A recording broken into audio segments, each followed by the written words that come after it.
morning, everyone. This is Chinky, your host for today's episode. So are you guys wondering where we are going? We are actually bound to Laguna to visit the Queen of Long Jump in the Philippines. Did you know that the Queen of Long Jump in the Philippines is a doting mom to 2 children?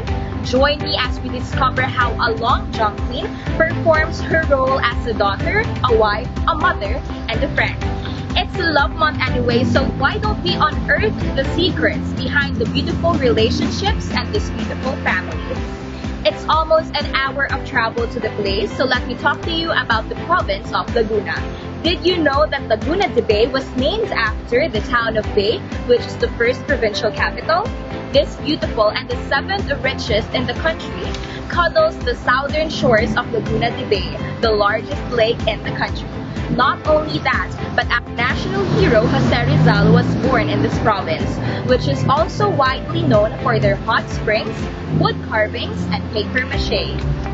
To me, I find this province so majestic as it houses 24 mountains. Most of them are inactive volcanoes.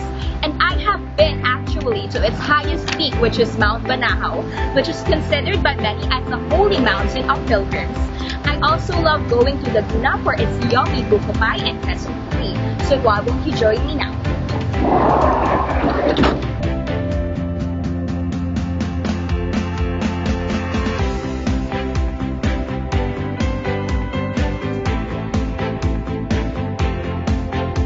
So we are now here in the love nest of this beautiful couple.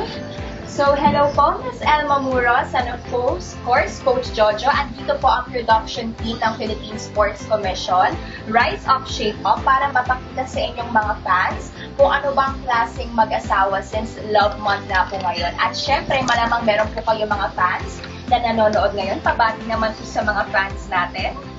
Sa mga lahat ng atleta sa sumusuporta sa amin, sa ating mga sambayan ng Pilipino na sa pagmamahal sa ating sports, sa ating Sports Commission. Marami pong salamat na more blessings sa ating lahat. So good morning sa mga fans namin, lalo mga atleta at mga coaches, lalo sa Philippine Sports Commission community. Good morning sa inyong lahat. So before we start, of course, our interview with this very lovely and very strong couple, first let us watch this.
Sweat.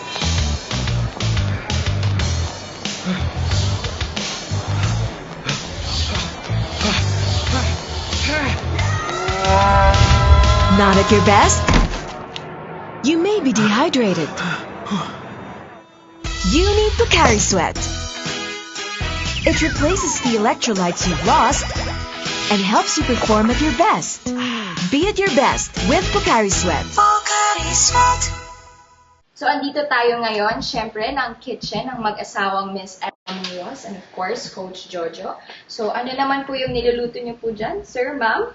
Ano po ba yung paborito ng family natin, ng kids? Yeah, actually, ang favorite ng pamilya. Number 1, adobo sa sinigang. So, yan. Luluto kami, prepare for the family. Si Elma yung number 1 na nag-monitor ng pagluluto. Kasi gusto ng mga anak ko yung lasa niya. Mga menu niya. Actually, unang-una, si Elma hindi marunong luto yan una eh. Pero focus siya sa training.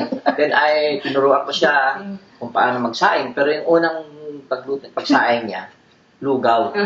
So, kasi you learn from your own mistake, no? Kaya nung natuto siya, at lahat ng turo ko, naging expert pa siya sa akin, lalo sumarap yung mga luto niya. So, tingnan mo yung mga ito, no? At talagang nakuha niya na yung perfect menu para lalo sa mga lasa ng mga gusto ng anak ko. Ako naman kasi dito sa kitchen, yung mahilig ako sa mga collection, kahit na maliliit na bagay na once na may pinupuntahan kang ibang bansa or mga something na mga local, may kailan meron ako may isa o dalawa. Kasi yun na yung time na, ay, maalala ko po, galing ako sa isang lugar na ganito. So, malaking value na yun sa akin. Worth it para sa akin na yung narating kong lugar na yun, na iuwi ko siya sa bahay, alaala ko na yun. Parang medalya din. Yung mga ganito ko, tapos yung ito, ayan. Something na kakaiba siya, pero worth it siya.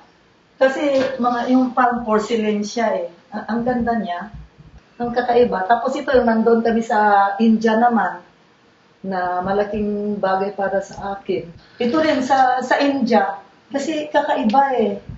So, Miss Elma, Sir Jojo, ano po ba yung pwede ninyong mabigay na tips sa ating mga young athletes or kahit sa inyong mga ka-age ninyo when it comes to about health and dieting in general?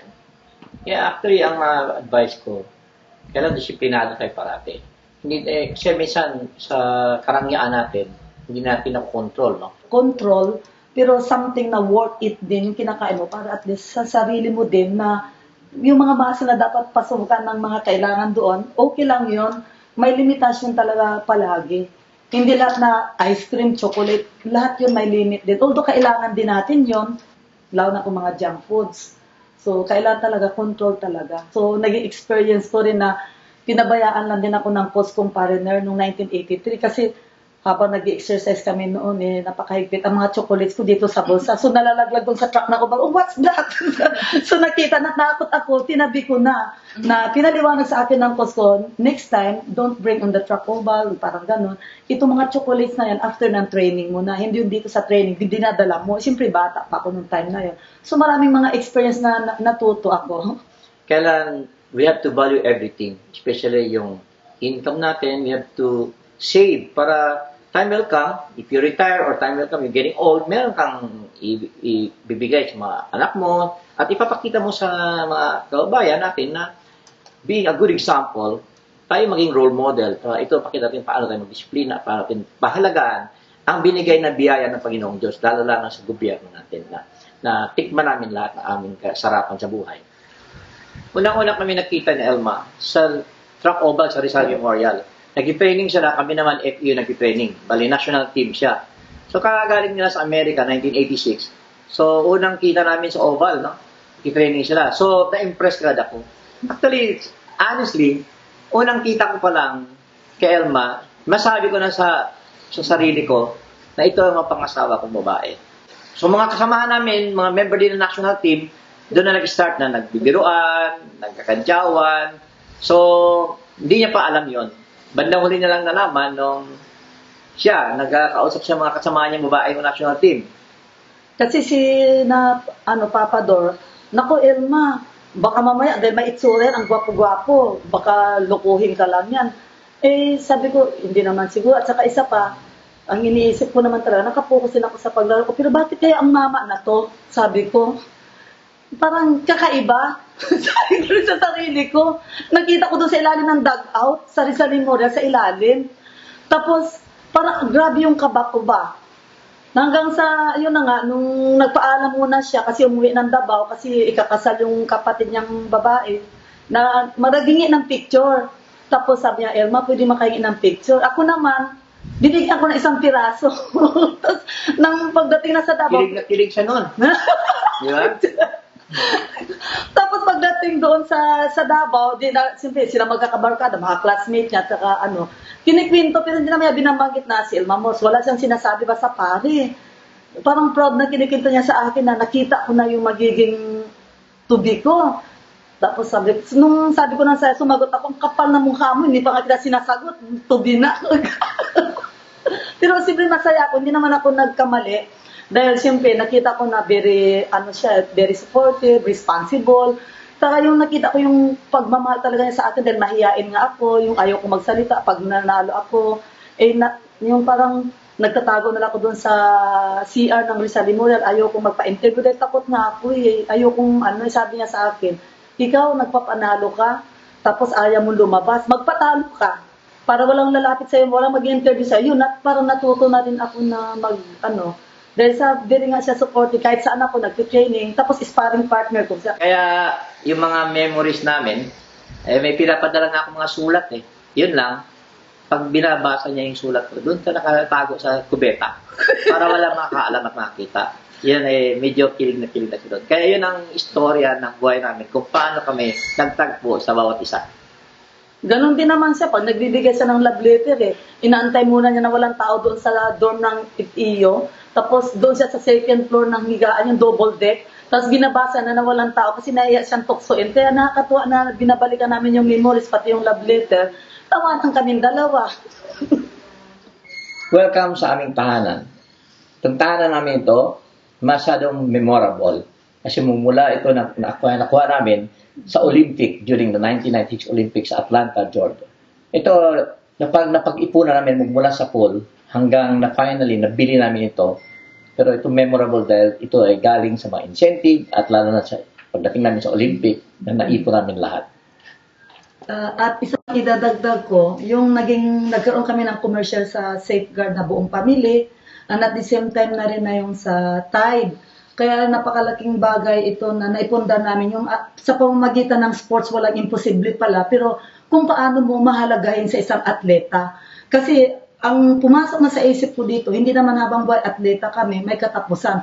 So habang namamayagpag ako at yung mga incentives noon na pinagsama-sama mo, hindi gano'n na milyones na, talagang makakapundar ka ng paunti-unti, basta masinop ka lang, nilalagay mo sa tamang kalalagyan.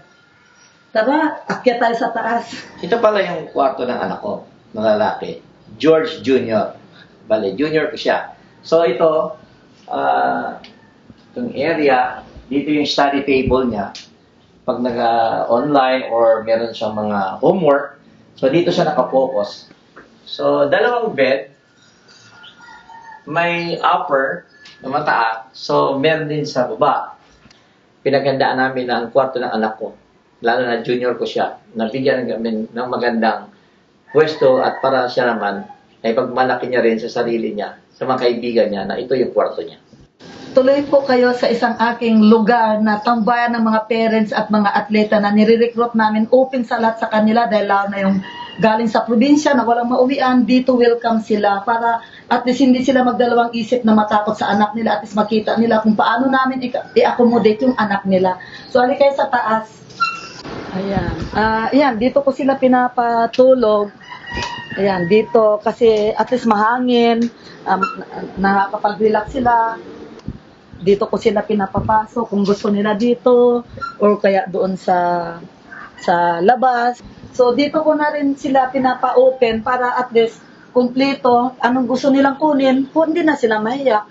Open sila lahat, kaya masaya kami pag gusto nilang kumanta, nabuburyong, pinapakanta ko na rin sila dyan, na kami lang para walang nakakadisturbo. Ayan, pinapagamit ko sila lahat kasi mayroon din akong mga baka na nandoon. Tapos, siyempre, ito yung, dito na rin sila kumakain. At saka itong aking alam mo naman kahit tayo Katoliko, yung respect natin, no? Kanya-kanya naman tayong parang ko na rin sila, mga lucky charm ko yan sila lahat. Dito kami nagtatambayan, daldalan, kasama na rin yung magkain-kainan, alam mo, hindi rin maiwasan ng mga, alam mo na, mga chika-chika. Itong mga gown na to, nag-umpisa na ako, mangulik na, dumami ng dumami, yun, kinikip ko ito siya ngayon. Ayan, nandito, anuhan ko to siya. Kaya ito yung alaala ng parents ko na kahit wala siya, uuwi na ako sa sarili kong bayan kung hindi na ako magtuturo, hindi na ako atleta. Inay, maraming salamat. Naiyak ako kasi nakakahiya pero wala akong magagawa dahil parang pinupush mo talaga ako eh.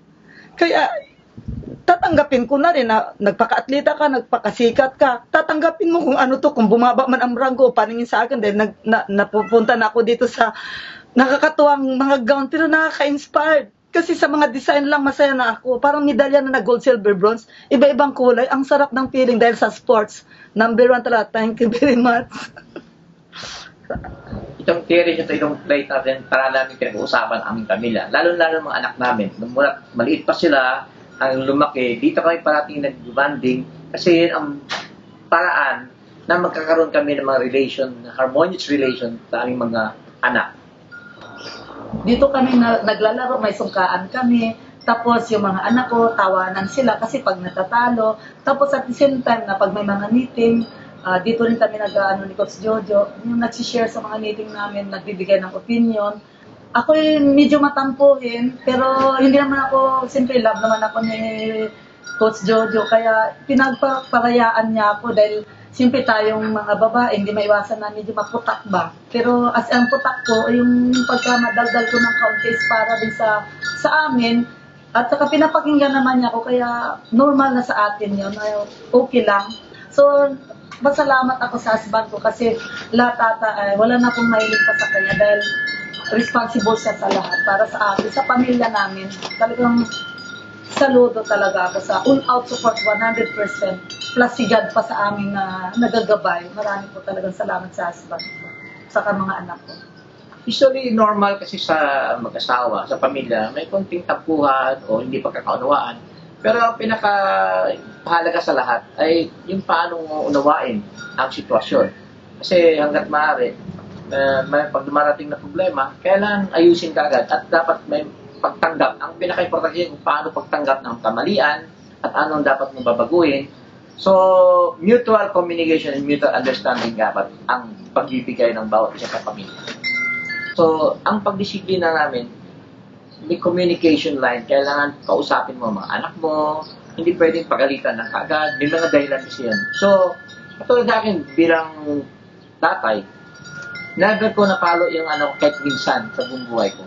Pero kailangan ko siyang kinakausap sila parati kung ano yung dapat nilang gawin, anong mali. So, give and take, saka understanding ang pinaka-importante dito.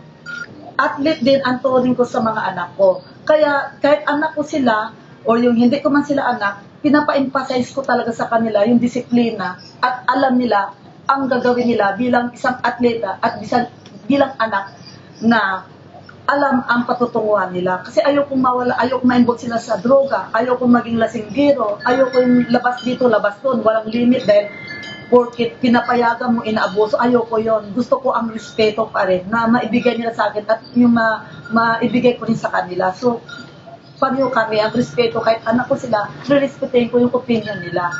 So, iyon lang po talaga ang gusto ko at pinapamulat ko sa kanila na huwag maging mayabang kung ano man ang estado natin at sa mga magulang nyo, ay masaya na ako na maibabahagi at matuto kayo.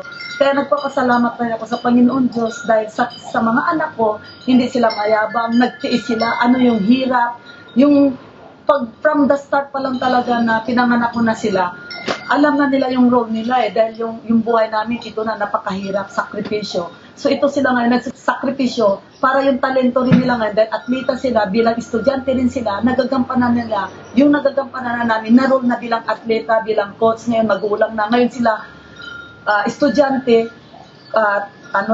atleta na. So wala na kaming masasabi pa sa kanila, kundi yung alamin na lang nila kung tama, kung mali, at payuhan na lang namin sila. At yung opinion nila, respetuhin namin. Ang oras kasi sa buhay ng tao, pinakamahalaga yan. Kasi nalalaman natin ang paano araw-araw ang takbo ng buhay natin. So, naglalaan din kami bilang mag-asawa ni Elma, in and out ng buhay namin, magkasama na kami. So, binibigyan namin ng halagang oras, lalo na sa mga anak namin, dahil pinanganak sila, sa oval kami, training, pag-uwi, dahil sa bahay. Pero meron kaming mahalagang araw, Sabado at Linggo, na nilalaan namin parati sa aming pamilya, lalo na ng mga anak namin. Kasi sila ang mahalaga at pinaka-center ng buhay namin. Kung bakit kami nagpapakahirap at nagsisikap para maitaguyod namin ang tamang pamaraan at pagpapalaki sa mga anak namin. Darating ang araw, malalaman nila ang kahalagaan ng buhay ng tao. Narito tayo sa munting gallery namin. Ito yung mga na-achieve ni Elma. Ginawa ko ng mga pictures, nilagay sa frame. Ito yung alaala mula sa pool na nag-umpisa si Elma naglaro. Kaya ito ay alaala namin lahat. Memory ko lahat, no? So, mahalaga lahat ang bawat isa nito mga picture na to. Nandito lahat ang mga taong, mga prominente, matataas sa tao. Kaya, ito yung hindi namin makalimutan sa buhay namin na pinagdaan namin bilang manlalaro na involved sa sports. Ako naman, mayroon akong ipapakita sa inyo na ito yung kauna-unaha kong gold at the age of 16 years old sa Singapore na break ang Philippine record sa long jump at saka sa Southeast Asia sa long jump. So, something na nakakaiyak kasi unang sa edad mo 16, nag-represent ka kaagad ng Pilipinas tapos na-break mo pa ang SEA Games. Ay, ang saya ko talaga na kinakanta na yung national anthem. Ibang feeling nakakaiyak dahil totoo na to, medalya na to. Ibang dating. Alam mo, yung isa pa sa pinakasaya sa buhay ko, yung ilang presidente po ang napagdaanan ko. Magmula po kay President Marcos, tapos kay President Cory Aquino, kay President Fidel V. Ramos, kay President Iraq, saka kay President Gloria Arroyo. Saka yung pinakauli ko dahil naging icon na kami at kumbaga sana mga guest na lang kami, ay masaya ko na sa huling sandali ko, my favorite President Duterte. Ang saya ko.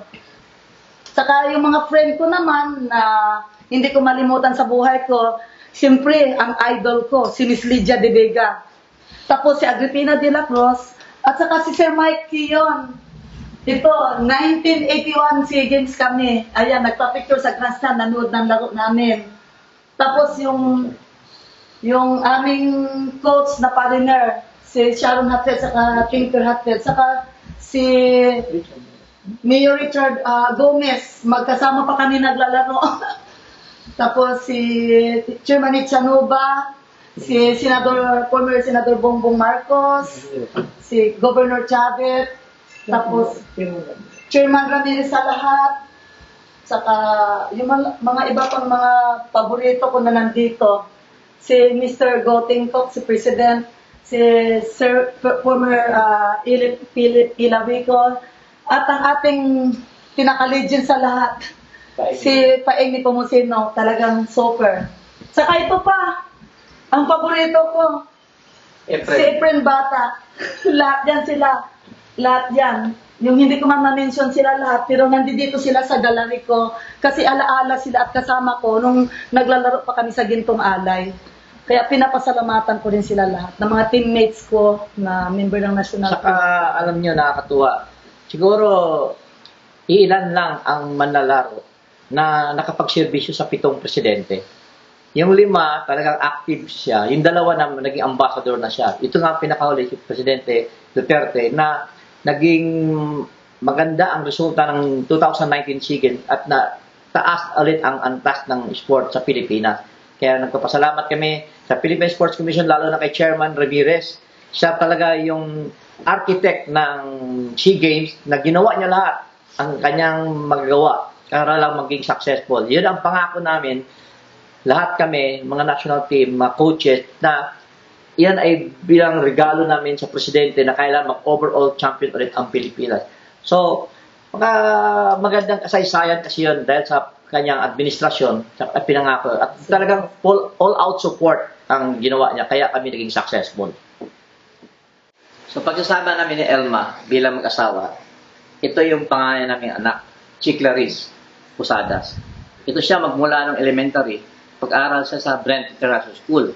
So, nasa genes namin. Nung nasa Brent siya, talagang athlete din. So, marami siyang panalunan. Gold medalist din siya sa international na laro namin. So, achiever din siya sa sports.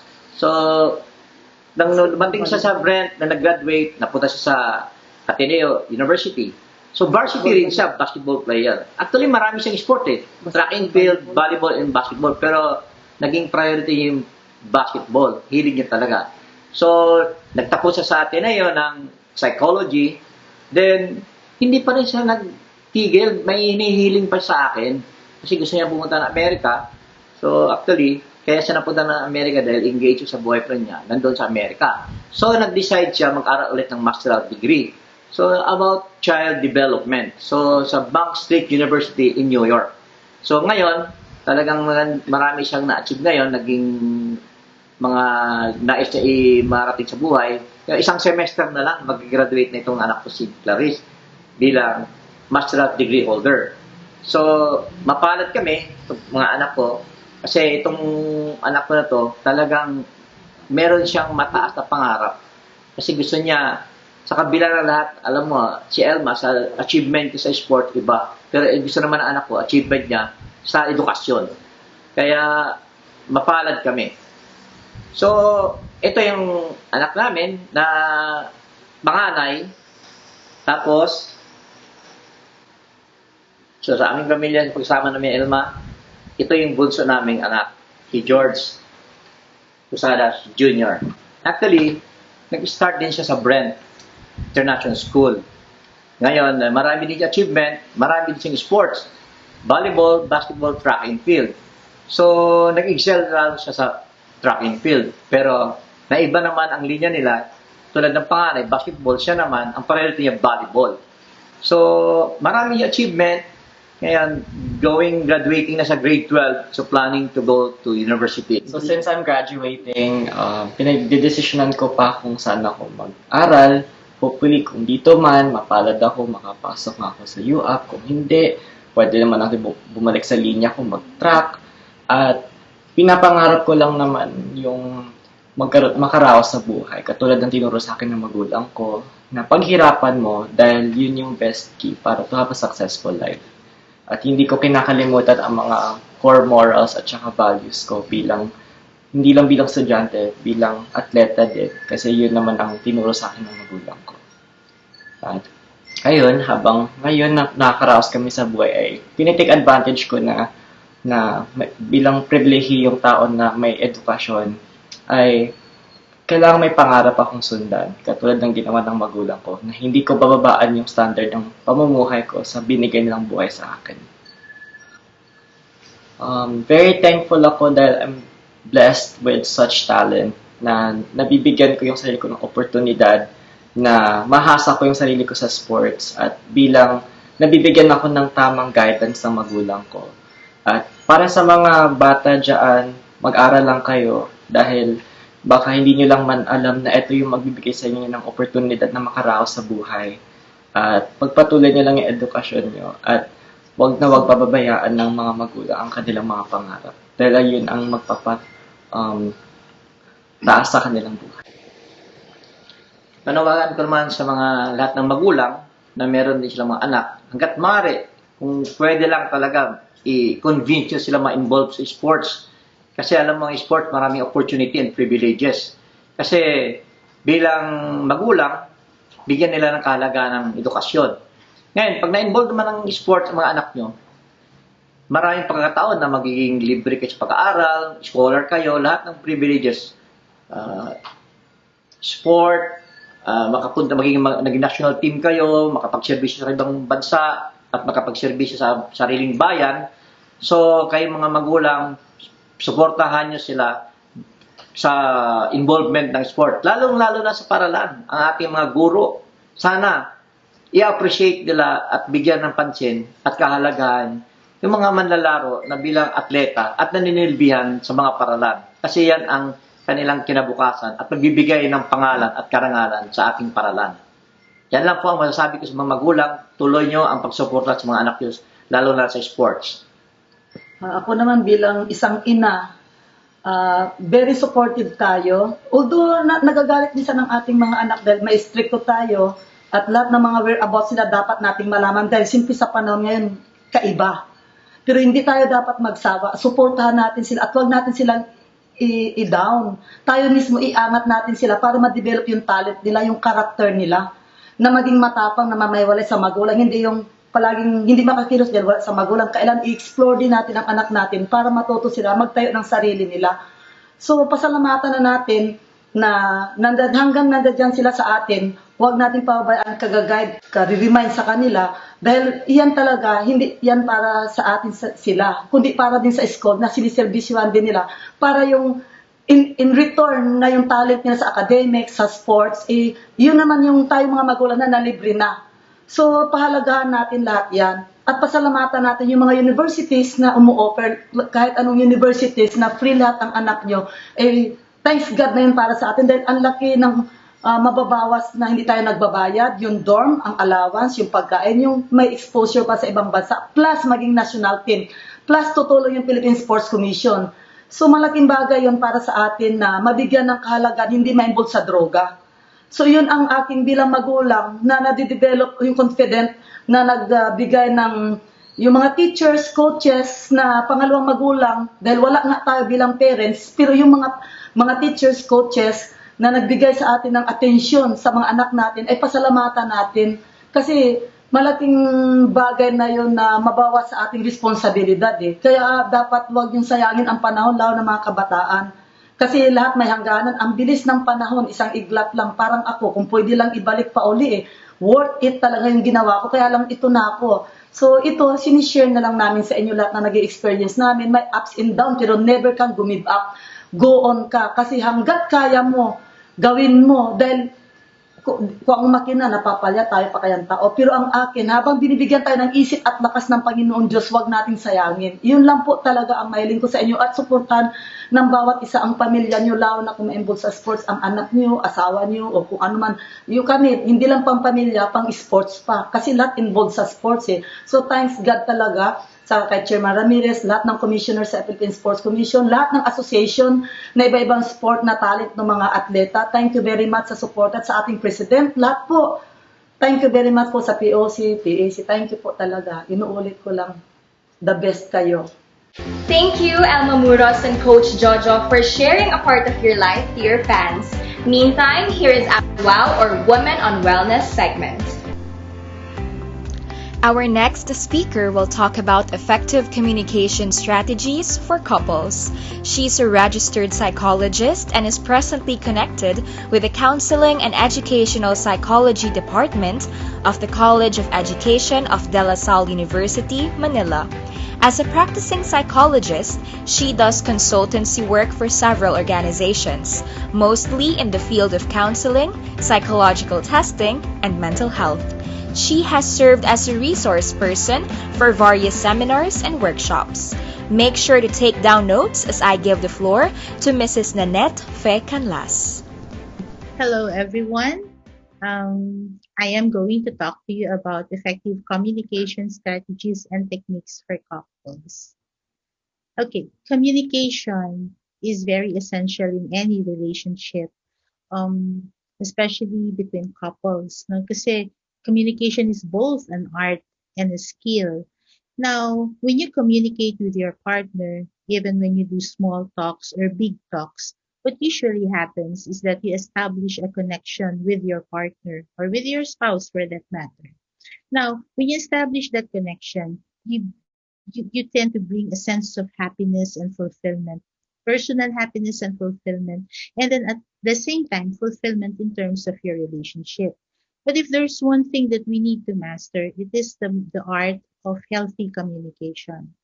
But it is inevitable that partners sometimes they get into fights or arguments, specifically because something was said by the other. And most of the time when this happens, yung mag-asawa, whether alone or together, nag-iisip yan. Ano na nga ba ang nangyari? Bakit nagkaganon? Or possibly, what can I do so that hindi na mauwi sa away pa? And how should I do these things? Hopefully, we will be able to talk about this no, in this session. Now, first things first, posible na nagkaroon ng arguments simply because you made a wrong interpretation. There was a faulty interpretation. Now, always remember that what we hear may not be what the other person is trying to say. So there could be a lot of reasons why people tend to misinterpret. Una, posibleng one reason is that you, because of the tones and the gestures of the person whom you're talking to, or possibly ikaw mismo, yung sariling tono mo at yung mga galaw ng mga kamay mo o ng mukha mo. Pangalawa would be you have your own personal biases, your own expectations, and your own attitude that could affect the way you interpret the message. And the third one could be because you have your own fears and you have your own concerns. Okay? Halimbawa mo, over dinner, your husband told you na, honey, nag-open na yung branch namin sa Davao. Ang daming open na positions. Ikaw, meron kang fear of being abandoned. Okay? So, instead of thinking of it as simply as your husband telling you about the branch that is opening in Davao, ang interpretation mo kagad at ang sasabihin mo sa kanya is, bakit iiwanan mo na ba ako? Doon ka na sa Davao magtatrabaho. Paano na kami ng mga anak mo? Well, that was not the message. But you interpreted it differently because you have your own fear. And that fear could be coming from a personal history, possibly in the past, your parents separated, and you do not want that same thing to happen to you and to your marriage. Okay. So, pag ganun that you are prone to misinterpreting messages, anong dapat mong gawin? Stop muna. Huwag ka munang mag-reply. Okay? Huwag ka munang sumagot. What are you supposed to do now? You have to reinterpret the message. Madaling sabihin, pero mukhang mahirap gawin. But we'll try, no? We'll try to come up with simple steps on how you can reinterpret the message. Basta unang-una, stop. Wag ka munang magsasalita. Now, go back to the original statement. Ano ba talaga yung sinabi niya? Okay? Kunyari, dumating si husband galing sa trabaho, naupo sa couch, tapos hinawakan ng ulo. Sabi niya, nakakapagod. Okay? Pwede mo yung i-interpret in different ways. Posibleng one interpretation could be pagod siya talaga. Pangalawa, baka traffic kaya pagod. Pangatlo, baka gusto niya ng kape kaya nagsabi siya ng nakakapagod. Pang-apat, baka iniisip nito, ikaw honey, pagod ka rin ba? Okay? O kaya gusto nito ng masahe sa ulo kasi masakit ang ulo niya kasi hawak niya yung ulo niya. So, there are many ways on how to interpret it. And you see, pwede kang mamili dun sa mga interpretations na yon. Okay? Pero ang importante is that you clarify to your partner whether you were able to understand what your partner is trying to tell you. So how do you clarify? You ask a question. Okay, so sabihin ni husband, nakakapagod. So pwede mong tanungin, pagod ka, gusto mo bang ipagtimpla kita ng kape? Two things. Your husband could affirm na yes, gusto ko ng kape. So, tama interpretation mo. Or, pangalawa is, pwedeng sabihin ni husband, hindi, okay lang ako, nakapagkape na ako, nakakapagod kasi ang traffic, nakadagdag pa yung traffic sa pagod. So, you see, if you did not clarify, then you will not be able to realize na yung sinabi pala niyang nakakapagod has something to do with the traffic. At hindi naman uutusan kanya na gumawa ng kape para sa okay? So, when we do master the skill of, reinterpreting and clarifying, we can avoid miscommunications. No, remember, there's no harm in clarifying if you got the message.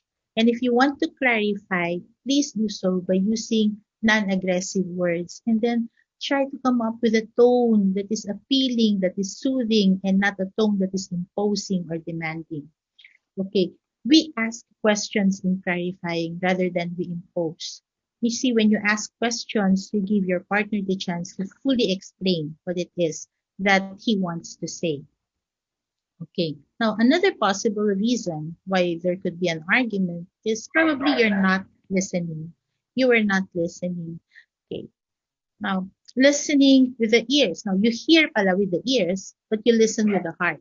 But there's a third component that will make communication better.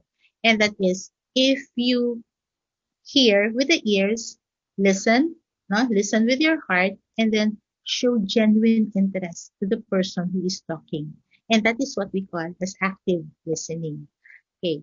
So, how will you do active listening? Show your attention. Attend to your partner, to the one who's talking. How do you establish that attending action, no, attending behavior?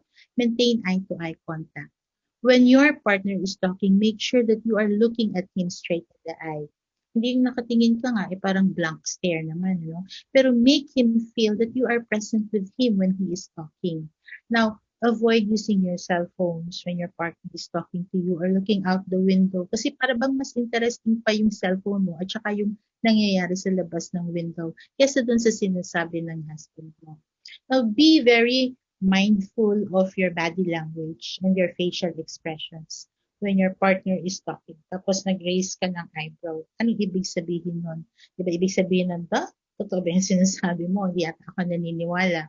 Okay? Or probably, just like what this girl is doing, dito sa may babang picture, ito, no? Pwedeng nakaganyan ka, and that would mean to say na, oops, I'm on the defensive. I don't want to hear what you want to say. Okay? Or a simple nod of the head when your partner is talking. A simple nod of your head would mean to say, yes, I understand. Or you show this, you do this. I understand what you're saying.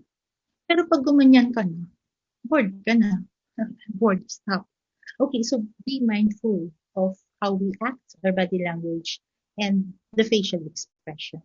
Now, one technique, again, is that you do not pass the judgment.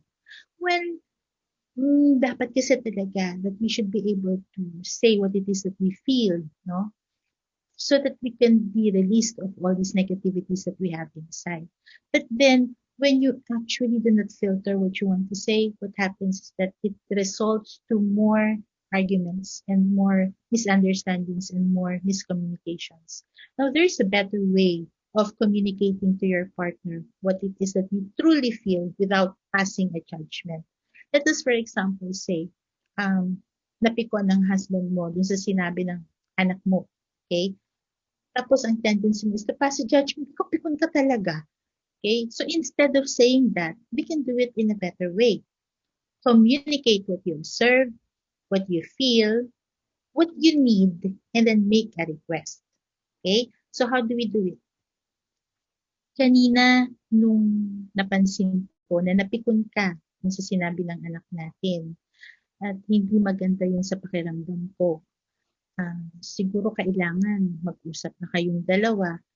Pwede ba? Mag-usap na kayo para magkaintindihan kayo. So, you see, the tone of the voice, the facial expression, and then how you communicate it is different from pikon ka. Alam mo, ang pikon mo. Okay? Now, another thing is that in active listening, inevitable din yung minsan nananahimik yung partner. Okay? Kung kausap natin, respect the silence. Now, silence could mean a lot of things, but let's just talk of two possible things. One possible thing for silence is that your partner is still processing what he wants to say. Gusto pa niyang i-process mo muna, I'm sorry, kung ano yung gusto niyang sabihin. Baka kasi magkamali ng sasabihin o masyadong mabigat ng sasabihin. Let's give it a thought na baka ganon. Or possible is break muna ako. I don't want to say something yet right now. Now, if nanahimik si husband or si wife when you are talking, then respect. After 1 minute, natahimik pa rin, or 2 minutes, natahimik pa rin siya, then you can always clarify. Parang dun sa kanina, clarify mo. Pwede mong tanungin. A clarification should be stated as a question. Okay? Pwede mong tanungin, do you still need more time bago tayo mag-usap? Gusto mo, bukas na lang natin pag-usapan? Well, when you ask that question, probably it could be a prompt for your husband or for the other person na, ako nga pala, kailangan ko nang magsalita. Sabihin ko na ngayon. Or pwede rin namang i-affirm niya na yes, I still need time to think about things. So, you see, respecting silence is one of the techniques, no, when you want to have healthy communication with your partner. Okay, and active listening allows you to understand what is not only what is said, but also what is not said by your partner. And when you listen to your partner, it makes your partner feel that he's valued. May value siya talaga. And it makes definitely your relationship stronger. Okay. Now, another reason bakit may arguments, baka naman kasi super busy, you have no time to talk na, you have no time for each other. Now, this last strategy that I'm going to talk about is actually a combination of the first two things that I've discussed. And that is the talk date. You go on a talk date. Ano yung talk date? It's a once a week thing that you will have to do with your partner. Parang you have 10 minutes each. Give yourself 10 minutes each to talk about anything. Alam mo yung talk is when you say anything under the sun. And then the other person is only listening to you. No interruptions, no questions asked. It's different from the daily conversations we have, wherein you answer a question that is asked of you. But if it's a talk date, kahit ano pwede kong sabihin sa partner ko within 10 minutes. Now, take turns in doing that. And then, you have to end yung 10 minutes na time slot mo, end mo with actually talking about how you feel right now after talking with your partner. Okay, how do you do it? So it's a practice of active listening. Do not speak at the same time, and then do not interrupt your partner when he is talking, and then pay attention to everything that he is talking about. Next, no judgment. Do not judge him when he is talking. And if ever you need to react to what he is talking about, probably in another session ng talk date ninyong dalawa, you can talk about it. Still observe nyo yung ating formula, which is communicate what you observe, what you feel, what the need is, and then make a request. Okay. Next would be you have to empathize with your partner, the one who's talking, with your spouse. Okay. Put yourself into the shoes of your partner. Alam nyo, it's difficult to talk about something, which is deep coming from within you. Pero your partner chose to talk about it. And so, parang what he's talking about is very important to him and he is sharing it to you. That is your privilege as well. So, respect mo siya. Kasi in the same manner, then when it is already your turn to talk, ganun din ang gagawin niya, makikinig siya sa'yo. And then, use the I statements and feelings. This is just like judgment. Do not focus on your partner, on the other person, but focus on yourself. So, imbes na sabihin mo, nakakainis ka. Ang focus mo, kasi nakakainis ka, siya yun eh. So, ang magiging focus mo is, nainis ako sa narinig ko kanina. Okay, so the focus now is on you. This is one way of, avoiding that blaming thing, yung blame game, and then pointing a finger at the other person. Okay, another thing is that you have to keep in mind that the goal of this talk date is for you to understand each other. 10 minutes is a long time to talk. And a very, very parang refreshing way of unburdening without being interrupted. Okay? And commit to your talk dates. Yung weekly date niyo, always commit to it. Spend time. 20 minutes lang naman siya. Sabihin na natin magiging 25 minutes. Okay? Iba yung date night sa talk date. Kasi sa date night, watch kayo ng movie, Netflix together, o kaya kain kayo sa labas. May conversation, but it's a question and answer thing, but it's not a talk. Hindi ka nagsasalita nang walang nag-i-interact sa'yo. So to make sure that you have 20 minutes every week to spend with your partner. Okay, and you see, talk dates give you that safe space and chance to talk and be listened to. Okay, you will learn so much from each other. Imagine, walang questions, pero kung ano yung nasa isip ng partner mo at anong nasa isip mo, nasasabi mo. And it adds value to the quality of your relationship and communication. Okay, so before I end, I'd like to share with you this thing that I was able to see. It's the internet. The 10 rules for a happy marriage. First is never both be angry at the same time. Never yell at each other unless the house is on fire. So if one of you has to win an argument, let it be your mate. If you must criticize, do it lovingly. Never bring up mistakes of the past. Tapos na yun. Neglect the whole world rather than each other. Never go to sleep without settling an argument. At least once a day, say a nice thing or any complimentary word to your partner. And then when you have done something wrong, admit it and ask for forgiveness. Mahirap gawin tong number 9 na to. Pero it's one of the things that will make your marriage a happy marriage. And remember, it takes two to make a quarrel. Hindi lang siya ang may kasalanan, kundi dalawa kayo. With that, I end, and I hope I was able to share something worthwhile and of value to all of you. Thank you very much. Now, here is K-Isport, Kwentong Isport tungkol sa larong athletics. Take it away, Commissioner Celia Kiram.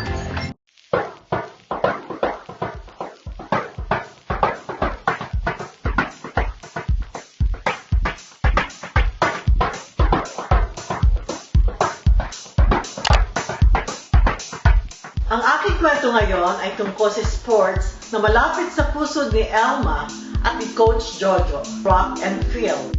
Alam niyo bang ang track and field o athletics ang isa sa mga naunang sports? Ito ay madalas ganapin kasabay ng mga religious festivals tulad ng palarong olimpiko ng sinaunang Greece. Ito ay tanyag at prestiyosang palaro. Sa loob ng 11 siglo, simula noong 776 BC, ang larong athletics ay para lamang sa mga kalalakihan.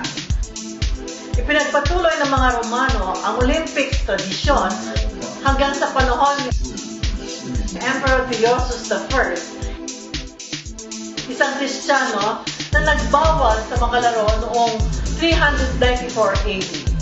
Alam niyo rin ba na ang track and field bilang isang modernong sport ay nagsimula sa England noong 19th century? Ang mga mag-aaral sa public schools at universities ng England ay nagbigay ng lakas sa sport na sa pamagitan ng kanilang mga interclass meets. Noong 1849, naganap ang unang organisadong track and field competition sa Royal Military Academy. Noong 1866, naganap ang First English Championship. Bagamat may mga competition na sa North America noong 1839, naging popular ang track and field noong late 1860s nung nabuo ang New York Athletic Club. Alam niyo bang, noong first modern Olympic Games noong 1896, unang naganap ang larong track and field? Taong 1930 naman, 16 na bansa ang nag-organisa ng International Amateur Athletics Federation. Taong 1921 lamang, nakasali sa Olympics or International Track and Field ang mga kababaihan. Sa nasabing taon din, 6 na bansa ang nagtatag na Athletics Federation for Women. Mula noon, tuloy-tuloy na ang pagsali ng mga kababaihan sa naturang laro. At sa ating bansa, ang Philippine Athletics Track and Field Association or PATAPA na tinaguriang National Sports Association sa larong athletics ay formal na naorganisa noong 1962. Diyan nagwawakas ang kwentong track and field. Uli, ito ang inyong Commissioner Kiram na walang sawang maghatid ng kwentong kababaihan, kwentong kaalaman at karunungan sa sports. So, syempre, before we say goodbye to our special guests for today's episode, as nakikita nyo naman po, mga pet lovers din po si Miss Elma Muros and of course, si Coach Jojo.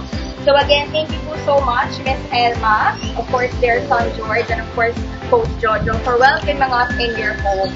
Thank you po again. And of course, I would like to thank everyone for your support. Rise Up Shape Off is brought to you by the Philippine Sports Commission, Women in Sports. We would like to thank our partner, PAGCOR, and our event sponsor, K-Isport. We'd also like to acknowledge the Philippine Sports Commission Board of Commissioners, Chairman William I. Ramirez, Commissioners Arnold Agustin, Ramon Fernandez, Celia Kiram, and Charles Raymond Maxi. So see you next week, and please do not forget to follow our social media platforms on Facebook and YouTube. Again, this is your host, Jinky. See you next week.